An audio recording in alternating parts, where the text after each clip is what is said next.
Good afternoon, everyone. I'm Nancy Albaron. I'm the Superintendent of Schools, and I want to welcome you and thank you for taking time from your busy day to spend a few minutes with us getting the latest update on the reopening of schools.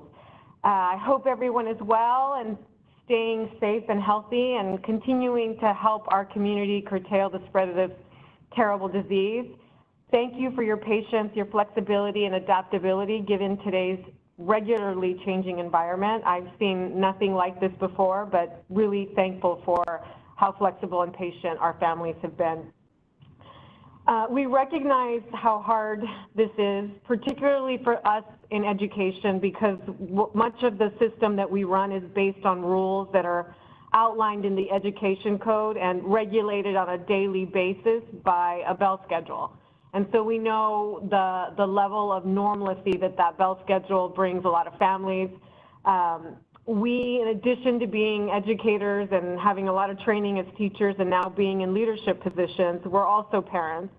And so we're particularly thankful and know we have a lot of empathy for our parents and the families, our students, because we too have experienced many of the feelings that you've had at home through this distance learning and schools being closed. I know for me, it's been frustration sometimes with a concept that I don't remember how to explain to my child, to elation where I am just so happy that he knows a concept or they know a concept that I didn't think that they were actually well versed in. So completely understand, and that just adds to our gratitude for the support and the patience our families have demonstrated throughout this. So I'm happy to report today that as of Monday, we have more specific guidance from the legislature and the governor on how we might move forward with opening schools. And then yesterday, which was Tuesday, at 3:30, the Santa Clara Public Health Department, in collaboration with the County Office of Education, released the guidance for safely reopening schools. And so these two pieces of information that came on Monday and yesterday bring us to today and the way this agenda has been designed. So I'm in a minute, our Deputy Superintendent, Stephen McMahon, is going to give us more information regarding the guidance that we received from the state through the budget bill and the budget that was adopted on Monday. And then we'll hear a little bit about what was in the guidance that public health provided for reopening schools. We'll touch upon our reopening plan that we all sent via a letter to you earlier. And then we're going to move to the majority of time being dedicated to responding to questions you put into the chat box. I want to preface the question and answer period with an apology in advance. There's going to be questions that we won't be able to have a response to simply because we got this guidance Monday and yesterday with more specifics, but know that we're committed to working diligently toward getting responses as quickly as possible in order to safely open our schools on August 12th. We know that's about 5 weeks away, but I want to just reiterate our commitment to getting as much information to you as possible. So with that, I'm going to turn it over to Deputy Superintendent Stephen McMahon. Good afternoon, everyone. One of the most important things that happened this week was the state of California finalized its budget.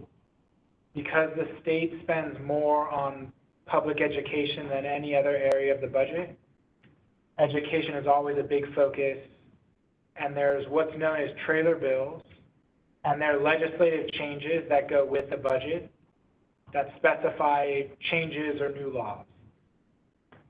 Specific to COVID-19, the legislature and the governor understand that not all students will be able to attend school. This is the overarching statement that is in the new education code. A local educational agency, which is San Jose Unified or any school district, shall offer in-person instruction to the greatest extent possible. So this is a newly finalized state law. All school districts in California have to offer in-person instruction to the greatest extent possible. Underneath that, there's more specifics. We have to offer 180 days of school. There's a minimum number of minutes per school day, 3.8 hours up to 4, depending on the grade levels. and that daily instruction has to be with a teacher, someone who has the appropriate credential for the students. Also, attendance continues to be mandatory. There's a section in the new education code that says compulsory school attendance is not waived for the 2020-2021 school year. So from the state of California's perspective, all of the 1,000 school districts in California need to provide in-person instruction to the greatest extent possible.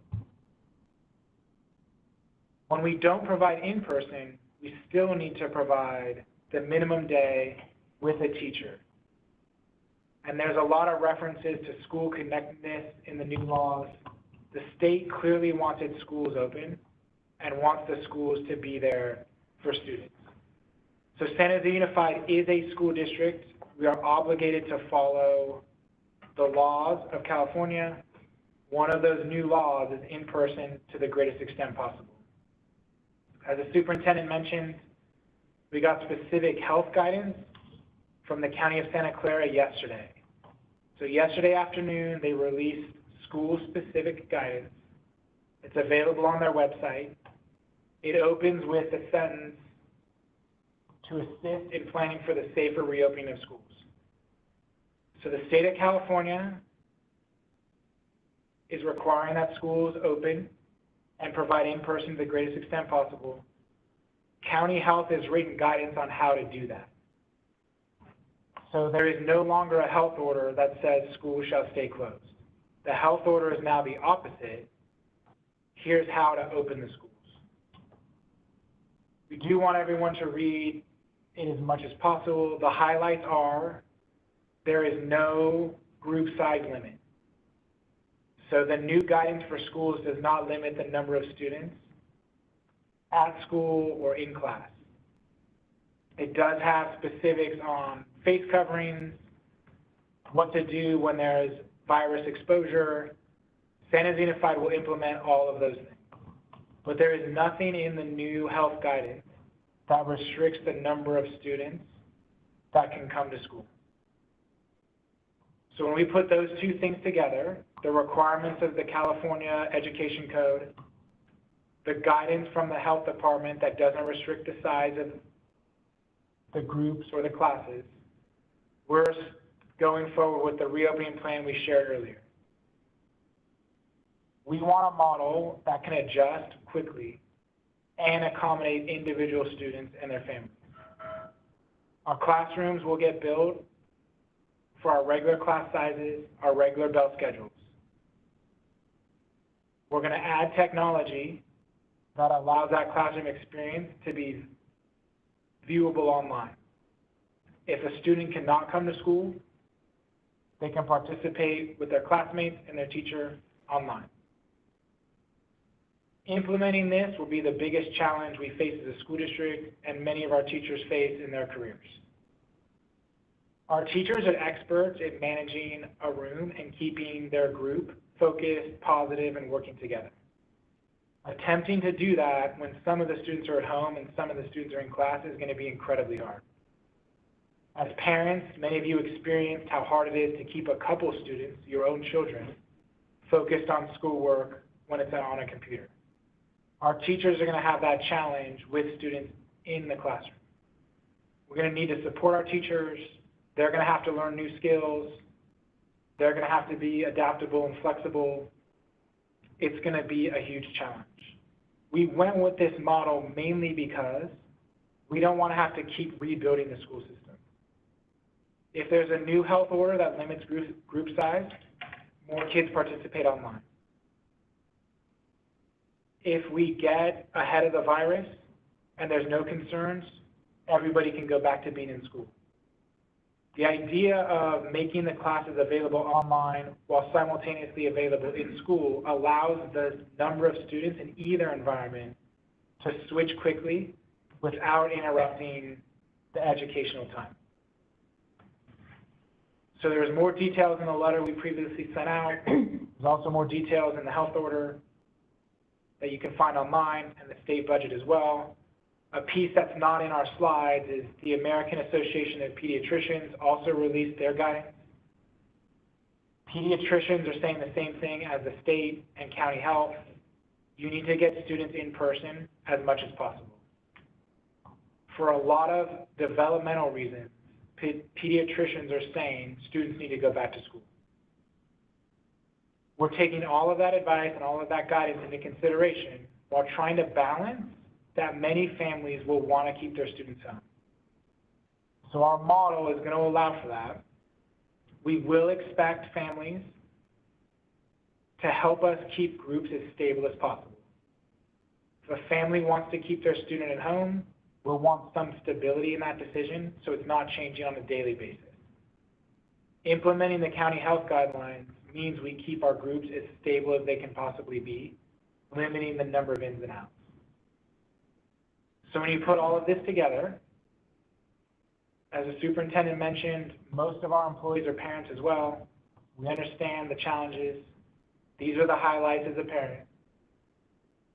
Your schools are going to be open in the fall. Attendance will be mandatory. Attendance could be at home, participating in the class online, or in school, participating in the class. The details of those will be worked out, but students will need to go to school. If a student is not participating at home or not participating in person, we have to mark them absent. We have to follow up with the family on why you're not attending school. We're going to provide daily learning. The state budget is clear in the expectation that there be daily learning and school connectedness with a teacher. Whether that daily learning happens in person or at home is going to be flexible and may change by health orders, may change by parent demand, may change by needs of the school district, but we're going to provide daily learning. And as I keep mentioning, we're going to provide as much flexibility for family circumstances as possible. We have an incredibly diverse community here in San Jose Unified. We need to recognize that some families will have to keep their kids home for a variety of reasons. Some families will need their kids to go to school for a variety of reasons. We're trying to build a model that accommodates all those unique family circumstances. So we've already got a lot of questions. We have someone here recording the questions as they come in. We're going to do our best to group the questions into themes and try to answer them as a group. There are times when we can't give an answer, we can only respond because we don't yet have a firm answer. We'll get as many as we can as possible. Out of respect for the hundreds of people that are on this call,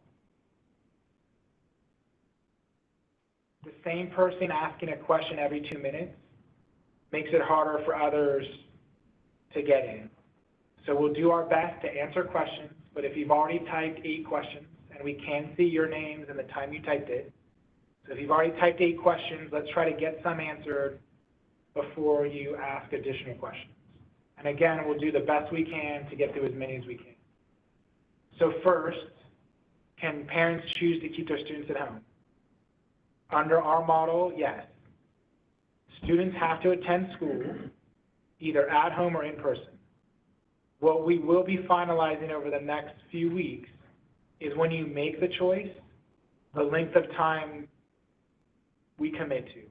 Because again, to keep the group stable, parents choosing a different option every day, school on Monday, home on Tuesday, school on Wednesday, home on Thursday, compromises the stability of any group. So we are going to need to be as predictable as possible, but parents will have the option to keep their students at home. As long as they participate in the online school, we'll be marking them as present. Will masks be required for staff? Masks are a requirement for everybody. There'll be an expectation that we wear our masks all the time, with an acknowledgement that people need to eat, people need to drink. Our younger students especially are going to be challenged to keep a mask on all day. So if you read the county health guidelines, you'll see there's an increased emphasis on a mask whenever you're not able to socially distance, and you have to interact with others. So if a teacher is in their classroom by themselves, not interacting with anyone else, taking the mask off is much more allowable than if they're in the class working with the students at the same time. So will all students be able to attend school? We got the county health guidelines yesterday. There is no group size limit. So San Jose Unified doesn't have the authority to tell some families, no, you can't come to school. If county health changes the order and puts a cap on the size, then we'd have to work on who can come to school and who can't. At this time, there are no caps on group size. So we can't tell some families no. We're trying to leave it to families to choose what's best for their circumstances. Again, if the health order changes, the response will change.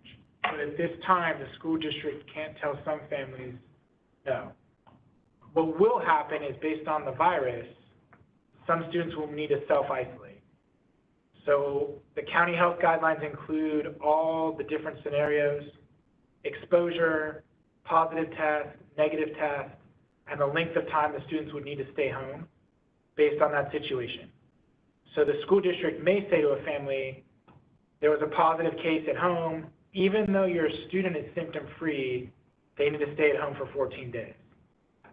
But generally, without a specific reason related to the virus, we don't have any authority to tell some families no. Third-party guests or volunteers, this question has come up on all of our meetings so far today. This is meeting 5 of 6. School is not going to be normal in the fall. There will not be volunteers. There won't be assemblies. There won't be rallies. All of the large group activities where students mix outside their class or group, we won't have in the fall.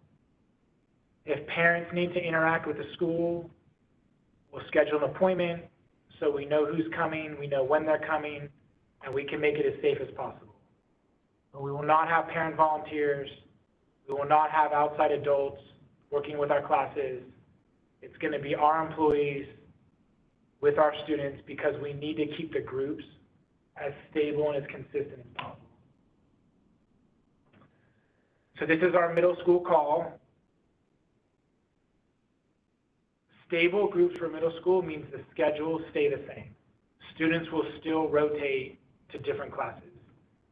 There is no way for us to implement our instructional curriculum and keep all the students the same. Not all of our students take the same math class in grade 8. Not all of our students take Spanish in grade 8.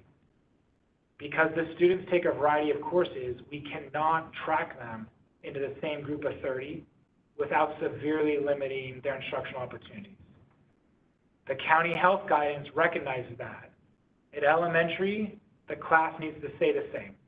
One teacher, one group of 30 students. At secondary, the schedules need to stay the same.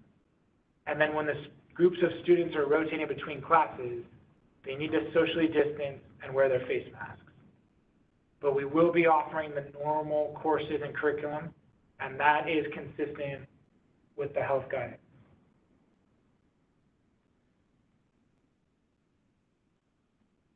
So regarding social distancing, at the middle school and the high school levels, the county guidance is social distancing as much as possible. When it's not possible, face masks are required.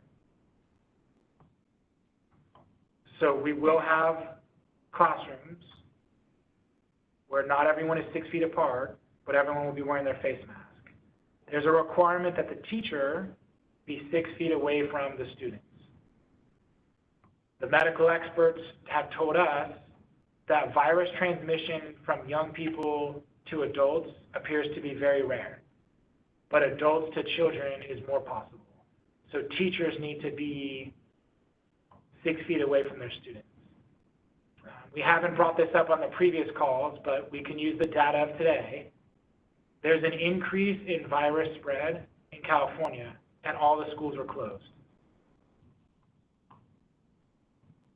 So we know that the virus moves among adults independent of the school system.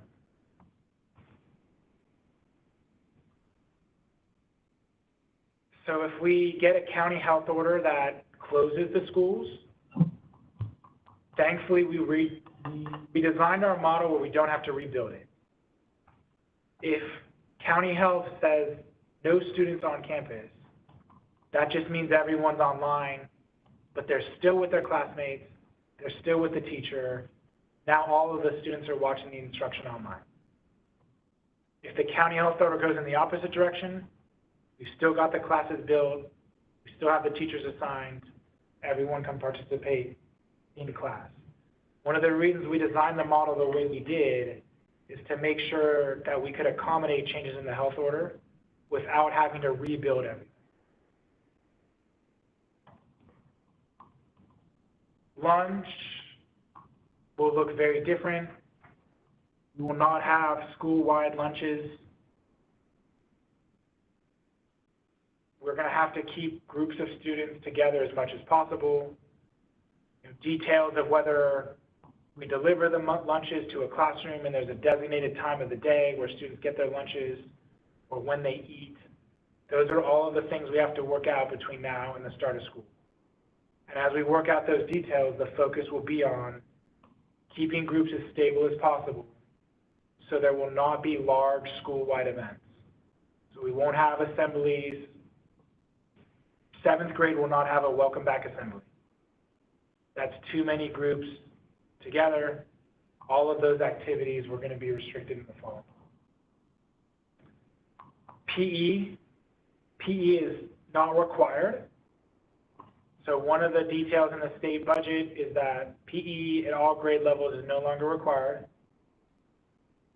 We will maintain all of our PE teaching staff. We're going to support them in new ways to do physical education. So while the PE class itself is not required, physical education and overall physical well-being is something we'll work with our teachers to support our students in. I think the state recognized that much of our PE is athletic activities, and those are hard to implement with a face mask and social distancing. So PE class will not look like it has in the past. Related to PE is sports. County Health yesterday said they'll put out guidelines for sports and other extracurricular activities in a few weeks. Testing for COVID-19. The county health guidelines do not recommend testing for all students or all staff. It's symptom checking. So we will do symptom checking for employees and for students. Then there's a system based on how those symptoms come back. We may order students home, we may order staff home. Based on the next step, could be 14 days of self-isolation. County Health is not recommending testing for everyone because it gives an incomplete picture of the virus spread. Many people will test negative for COVID-19 and have it, or not test positive for many days. So that's why County Health is not saying test every student, because many of them could test negative and still be carrying the virus. What's more important is to watch for symptoms, and when you see the symptoms, isolate that student, isolate that staff member, then make the determination whether they need to stay home for 14 days. So the question about can you change between at home and person? For health reasons, changes aren't going to happen. A student comes to school and is exposed to COVID-19, even if they have no symptoms, they are likely to be sent home for 14 days because of the exposure. That would be a change from in-person to at home. Class is now available to them online. If families choose from the beginning of the school year to be at home, we can't keep that answer changing because it makes the group unstable. So other than health reasons, we're going to have to get as much certainty about the groups and the stability of those groups as possible. Everyone, though, needs to recognize this virus is changing circumstances all the time. Health orders may change the ratio of in-person to at-home. Virus spread may change it. The one thing we'll ask families to support us with is not changing it on their own without a health reason or a virus reason. Student privacy has come up throughout the calls today. We cannot, these are going to be online experiences. We cannot guarantee privacy. At the same time, anything that happens in a classroom shouldn't be private. There's a diverse population of students in there. The adults in there should be behaving appropriately at all the times. So it's going to be a challenge because managing behaviors is going to be really hard for our teachers, but there'll be an expectation for all of our employees and all of our students that they behave appropriately online.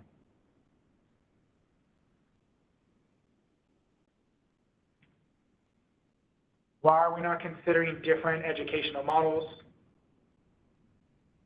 We've tried our best to communicate to the San Jose Unified community that we needed to take a prudent approach and not adopt a plan before the state budget and before the health guidelines.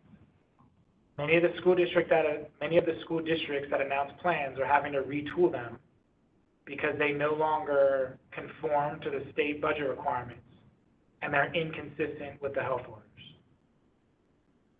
One of the things we talked with medical professionals about is splitting the students to A and B groups. Because the virus often takes 5 days to show up, even though you are a carrier, having 100% of the students come to school over any 5-day window doesn't add a safety benefit because you're still going to have the teacher and the school experience 100% of the kids. Without a safety benefit, we're putting an incredible burden on families to figure out supervision, instruction for the days students are not in school. So we worked through all the other models. We waited for the final state budget. We waited for the health guidelines. Having all students come back is the right approach. Providing the flexibility for families to access the content online is an option we're providing because we understand families need that flexibility.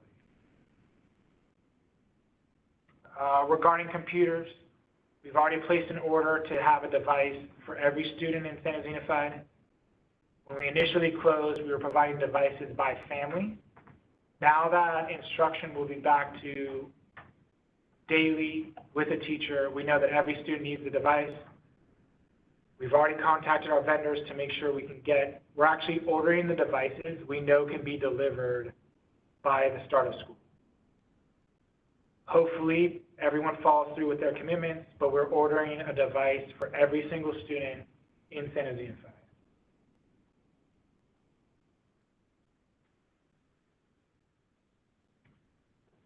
Regarding positive cases, there's a lot of positive cases. If someone tests positive, the rules for what to do with a positive test are in the county health guidelines, both for employees and for students. County health still carries the responsibility of contact tracing and notifying people who have been exposed. There's language in there that requires the school district to let county health know when we become aware of a positive test. So if a family member tests positive, the hospital system needs to notify county health. If a student tests positive and we become aware of it, we notify county health, and then we implement the protocols from county health about contact tracing, self-isolation. All of those things are in the health guidelines, and we will follow those health guidelines.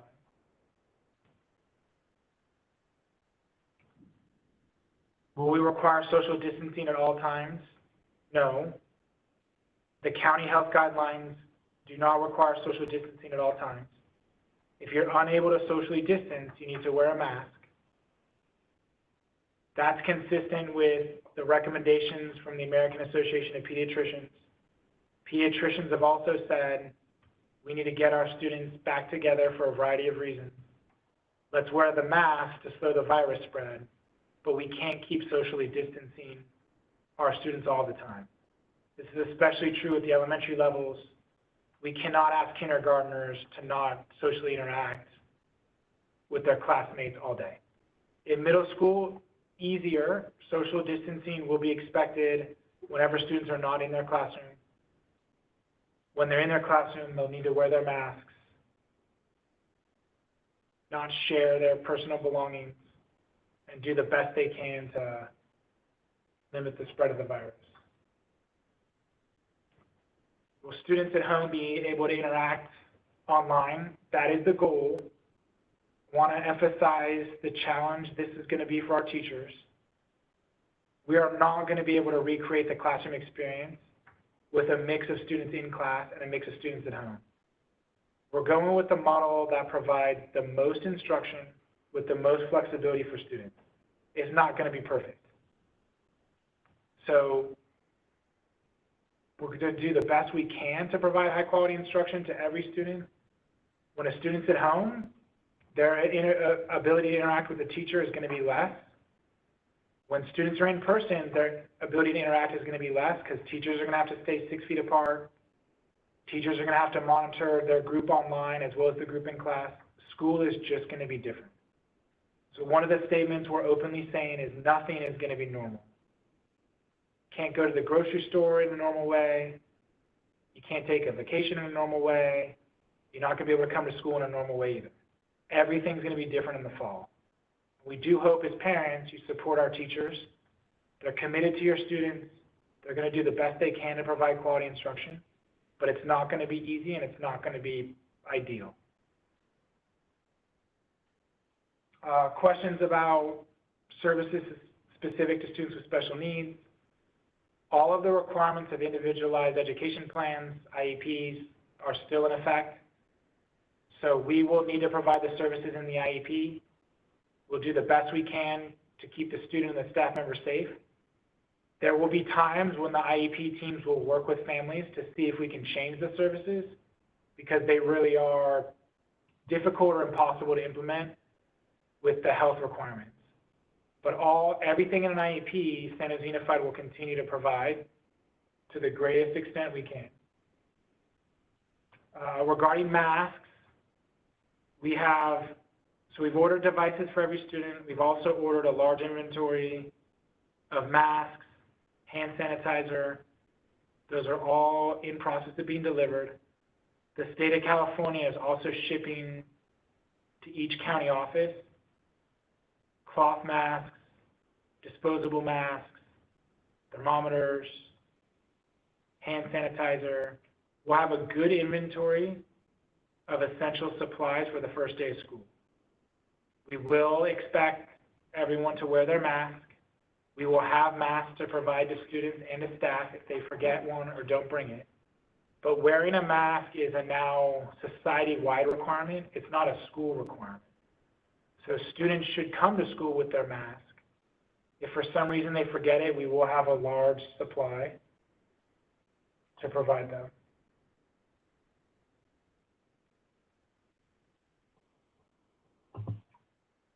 Regarding the staying at home, the model we're trying to build is if you go home or need to stay home, you keep the same class and the same teacher.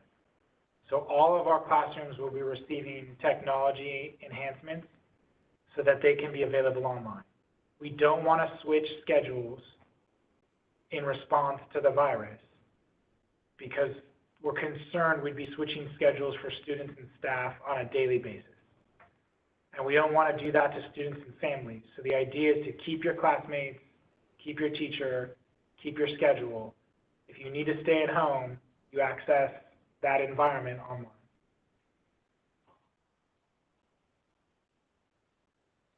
Questions about band and choir. The county health guidelines refer to these learning situations as aerosol producing classes. So if it's an aerosol producing class, it's going to be prohibited. So the choir will not be able to get together and sing as a group. The band will not be able to get together and perform because you can't do either of those activities without producing airborne particles that risk spreading the virus. All of our performing arts teachers will be back next year. All of our PE teachers will be back. How they work with their students will have to be different to make sure we're not producing virus spread. So those activities will be very different.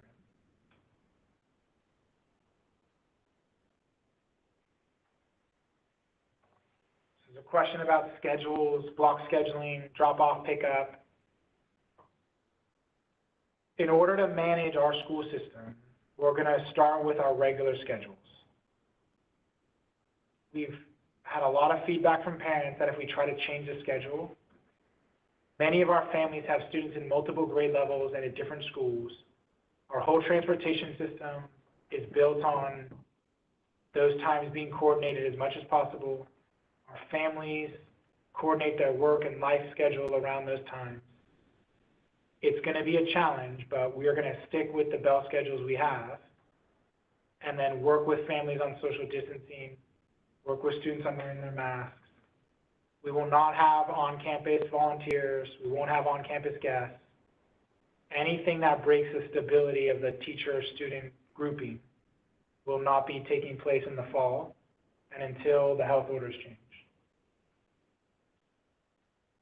School counselors, all of our support staff is coming back. Counselors will be available.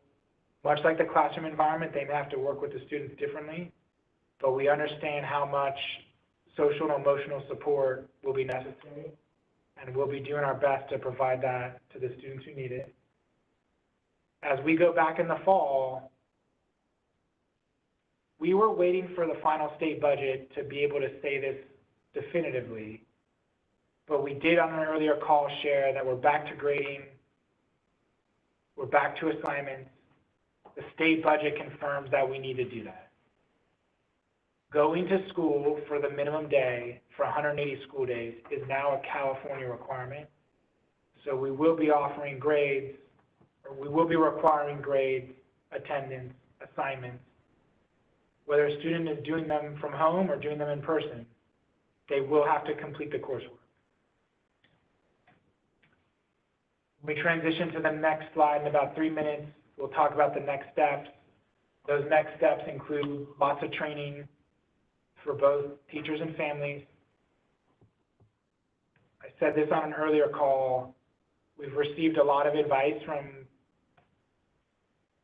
well-meaning families on technology.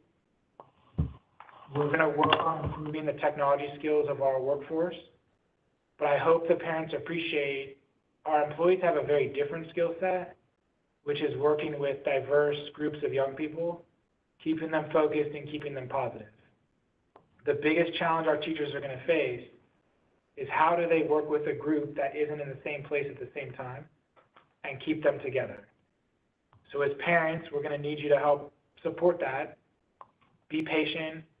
As we open up schools in the fall, we really are going to have an emphasis on making sure we can keep everyone connected to start. How do we make sure we get all of our students connected? How do they understand the rules? How do they understand the routines? And then, as much as we can, get the instruction to the highest levels possible. But we do need to make sure that all of our classrooms can connect with each other, knowing that throughout this pandemic, in-person attendance is going to be less consistent than it normally is. On any given school day, we have 96% of our students at school. We don't think the numbers will be that high in the fall, so our teachers are going to need to be really, we need to support our teachers in dealing with large numbers of students not being on campus. There's a question about the transition. We did do our district-wide survey in the beginning and asked people about coming back to the grade level they had at the school year that just ended. There wasn't widespread support for that. We do recognize that one of the biggest challenges is the groups that are going to a new school environment.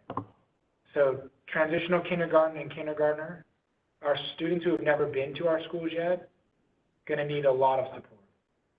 Our fifth graders moving to middle school and sixth grade, it's a completely different school environment. We're going to need a lot of support. And then moving to high school.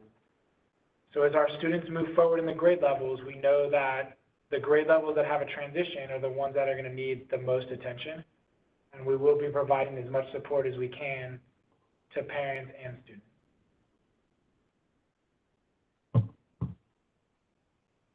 So we're going to transition to the next steps. We want to make sure we stay on schedule so we can open up the next Webex. Just summarizing everything, state budget was finalized on Monday.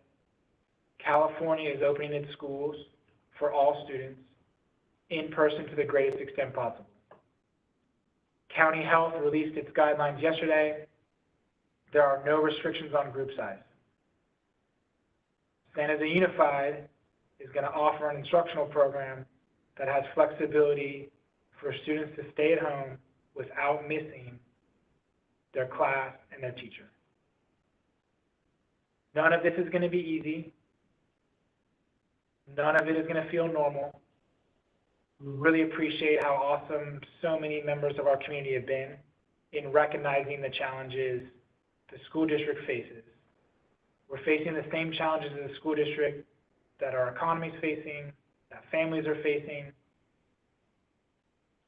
We look forward to the fall knowing it's going to be completely different, and that our staff and parents are going to do an amazing job getting our students back to school as safely as possible. Okay, so with that, what is happening next? We are going to be sending out another survey, and I want to thank you for the thousands of responses we've gotten to the surveys that we've sent out. The information is incredibly helpful in informing our planning as we move forward. In that survey, there will be a question about the interest of a family to keep a student in distance learning. I want to encourage you, if you're thinking about that, to complete that section of the survey. Obviously, you will be allowed before school starts to make a change should you choose to, but that will help us get a sense of how many families are thinking about keeping their students in distance learning. And we know that there's additional information that you need in order to make the most informed decision for your child. And so we're going to continue to refine our reopening plans now that we have better guidance. This will include a learning guide, much like the one you got this spring, that will outline what to expect around the learning environment, teaching and learning specifically. And then there will also be an operational guide about the opening of school, and that will include and address questions about cleaning procedures, some of these questions about lunch schedules, recess, arrival, departure times, volunteers, all of those questions that are still top of mind will be addressed in that guide. And we're going to get information out to you on an ongoing basis as it becomes available, because we do know that you need as much information to make an informed decision. I want to also encourage you to continue to check your email, and I apologize if the calls come in and text messages more than once a week, but we want to make sure we're pushing out information as soon as we have it for families. We're also in the process of designing additional supports and trainings for our staff, students, and parents in order to be better positioned for a successful opening of school. And this particular training will be not just for our teachers, but also support staff around the technology, the use of these cameras, the learning management systems that we'll be using. And that will also be available for students and for parents. We know parents, there was a lot of different applications being used in this semester, and we want to make sure that the parents and students are clear about what applications we will be using and having some support for families that want to learn more about how to use them. Those will obviously be recorded and available for you to access on demand. As we know, people have different schedules, so we want to make it as easy as possible for our families and our staff.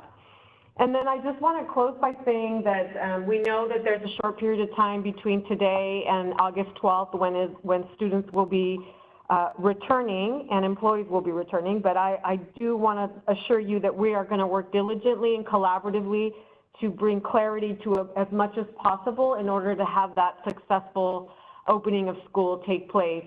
We know that working together, we're going to get the best outcome. So I just want to assure you that we'll be ready to go by August 12th. So thank you so much. Have a great afternoon and a great 3-day weekend.